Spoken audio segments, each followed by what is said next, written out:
अस्सलाम वालेकुम। उम्मीद करती ਹਾਂ ਤੁਸੀਂ ਰਾਜ਼ੀ ਬਾਜ਼ੀ ਹੋਵੋਗੇ ਤੇ ਆਪਣੀ ਜ਼ਿੰਦਗੀਆਂ ਦੇ ਵਿੱਚ ਖੁਸ਼ਬਾਸ਼ ਹੋਵੋਗੇ।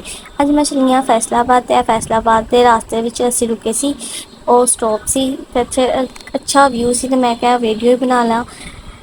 ਅਸੀਂ ਹੁਣ ਉਹਨਾਂ ਦੇ ਘਰ 'ਚ ਰਾਤ ਨੂੰ ਚਲੇ ਗਏ ਤੇ ਸੋ ਵੀ ਗਏ ਤੇ ਫਿਰ ਸਵੇਰ ਉੱਠ ਕੇ ਨਾ ਉਹਨਾਂ ਦੇ ਆ ਗਏ ਪਿੰਡ ਜਾਂਦੇ ਸੀ। ਉਹਨਾਂ ਜਿੱਥੇ ਫਾਰਮ ਹਾਊਸ ਹੈਗਾ ਸੀ ਉੱਥੇ ਗਏ ਸੀ ਅਸੀਂ ਫਿਰਨ ਵਾਸਤੇ। ਤੇ ਪਹਿਲੇ ਤਾਂ ਮੇਰਾ ਇਰਾਦਾ ਨਹੀਂ ਸੀ ਵਲੌਗ ਬਣਾਉਣ ਦਾ, ਫਿਰ ਮੈਂ ਸੋਚਿਆ ਬਣਾ ਹੀ ਲਵਾਂ। ਇਹ ਮੈਨੂੰ ਫੁੱਲ ਪਸੰਦ ਆਏ ਸੀ, ਪਤਾ ਨਹੀਂ ਕੀ ਫਲਾਵਰਾਂ ਨੂੰ ਕਹਿੰਦੇ ਨੇ। ਔਰ ਇਹ ਸੀ ਨਿੰਬੂ ਕਾਫੀ ਵੱਡੇ ਵੱਡੇ ਸਾਈਜ਼ ਦੇ ਸੀ। ਉੱਥੇ ਨਾ ਫਾਰਮ ਹਾਊਸ ਦੇ ਨਾਲ ਹੀ ਨਾ ਇੱਕ ਮਜ਼ਾਰ ਹੈਗਾ ਸੀ ਤੇ ਮਜ਼ਾਰ ਜਿੱਥੇ ਵੀ ਮੈਂ ਵੇਖਾਂ ਨਾ ਤਾਂ ਮੈਂ ਲਾਜ਼ਮੀ ਨਾ ਉੱਥੇ ਨਾ ਸਲਾਮ ਕਰਨ ਵਾਸਤੇ ਜਾਂਦੀ ਹਾਂ ਜ਼ਰੂਰ।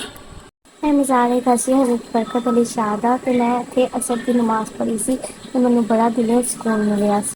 ਸਾਨੂੰ ਨਾਲ ਹੀ ਲੱਗ ਪਈ ਸੀ ਭੁੱਖ ਤੇ ਅਸੀਂ ਕਿਹਾ ਕਿਉਂ ਨਾ ਦੀ ਚਿਪਸ ਤੇ ਸਮੋਸੇ ਚੱਖੇ ਨੇ ਕਿੱਦਾਂ ਦੇ ਨੇ। ਉਸ ਤੋਂ ਬਾਅਦ ਅਸੀਂ ਗਏ ਸੀ ਇਹਨਾਂ ਦੇ ਮੋਲ ਘੁੰਮਣ। ਇਹ ਵੀ ਦੀ ਗ੍ਰੈਂਡ ਏਟਰੀਅਮ ਕਰਕੇ ਮੋਲ ਸੀ, ਬੜਾ ਵਧੀਆ ਬਣਾਇਆ ਸੀ ਉਹਨਾਂ ਨੇ।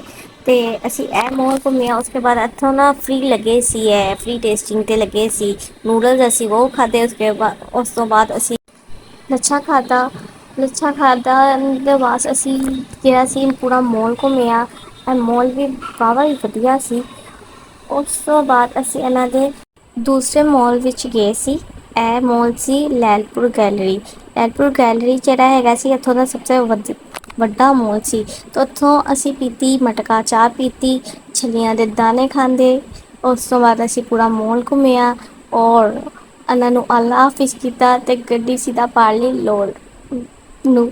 ਔਰ ਆਪਾਂ ਮਿਲਾਂਗੇ ਨੈਕਸਟ ਵਲੋਗ 'ਚ। ਟਾਟਾ ਬਾਏ ਬਾਏ, ਖੁਦਾ ਹਾਫਿਜ਼।